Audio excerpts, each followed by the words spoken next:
Marahaba antsika jiaby magnaraka ty vidéo zay ataonay eto niany ty amin'ny fiangonana Jesosy Mamonjy Ambanja. Zahay dia manao filazana ny alahelonay zay mahazo zay eto Ambanja satria misy amboletra atao amin'ny fiangonana Jesosy Mamonjy Ambanja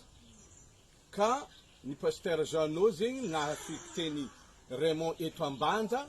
manakorotana sy manabataba zahay mahatonga fikorotanana ny vahoaka eto Ambanja. Ka zahay dia manao fitarenana fangatahana ampitondra fanjakana eto Ambanja, tsy misy mpitondra fanjakana eto Ambanja miraraha zahay na mijery zay. Ninina fitarenana ataonay amindrô tsisy ijirendreo na dia raiky azy. Avy izy rô mitondra labandy baka akagny manakorontana mamopoko mamangohipy ny pastera dia ny pastera eto toerana zay mpidirana violon tegna mampalahelo zay raha zegny koa tsy misy mitandregny zay na dia iray aza ireo eto mpitondra fanjakana eto Ambanja miantso ny manam-pahefagna ambony zay mba ijery zahay ny amty zavatra mahazo anay ty ny fiangonana afody de misy fanokafana koa tsy amin'ny lalàgnany tribunal na ordonnance avy amin'ny tribunal fa ny lalàgna zay avoaka eto toerana ihany no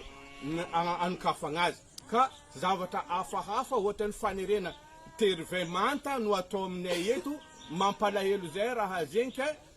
tadiavanay vonjy avy aminareo avy ambonimbony agny na avy any Diego na avy any Tananarivo zay manam-pahefagna ambony mety magnampy zahay aty antoerana eto Ambanja mba hamonjy zahay amin'ny zavatra mahazo zay eto fa ny avy Tananarivo milazaindreo misy taratasy avy Tananarivo taratasy avy ambony nefa taratasy avy ambony tsy hitanay fa izy atao hoe manankery manarakaraka zay koa ny affectation ny pasteur anay de ao amin'ny ankorondrano mbola tsy hainiky manana fahefana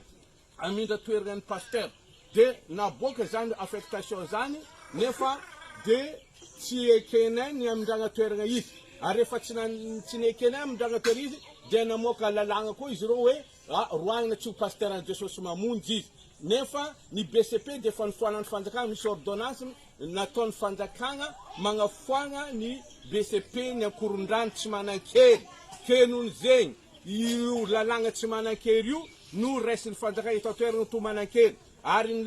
ny récépissé zay tsy manankery igny satria ny CA de misy na 67 misy ny ankorondrano de ireny raisiny reo eto toerana manankery anareo tsisy taratasy na récépissé zay tsy miraharaha taratasy nareo koa noho zegny de miantso ny fitondrana ambony farantampony zay de any amin'ny filoha Andry Nirina Rajoely mba ijery zay ankaiky fa malahelo zay eto Ambanja fiangonana Jesosy Mamonjy fa teriteregny zay de atao tery manta tsy maintsy ekenay zavatra didy rehetra zay voaka eto amin'ty tanàna ty koa noho zay raha mba misy fanjakana amin'ny tany ity de mangataka zay mba karakara zahay mba agnampy zay mba ijery ty fiangonana Jesosy Mamonjy eto Ambanja ty mankasitraka toko misaotra nareo jiaby zay nitandregny tena tsy hitako reto zay ambara tsy hitako zay ambara miantso vonjy amin'ny filoham-pirenena mihitsy lay olobe teo manao appel au secours amin'ny fitondram-panjakana dikan'izany dia grave ny situation atiny ao Ambanja fiangonana Jesosy Mamonjy tena tsy hitako zay ambara tsy hitako zay ambara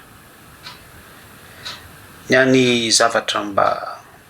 teneniko amintsika dia hoe ataovy re tompoko zay fanarahana zay ihany no mba afatra apitaiko amintsika ataovy zay fanarahana mahireza mirarisoa ny mpino sy ny mpiandraikitra Jesosy Mamonjy rehetra tainy tompo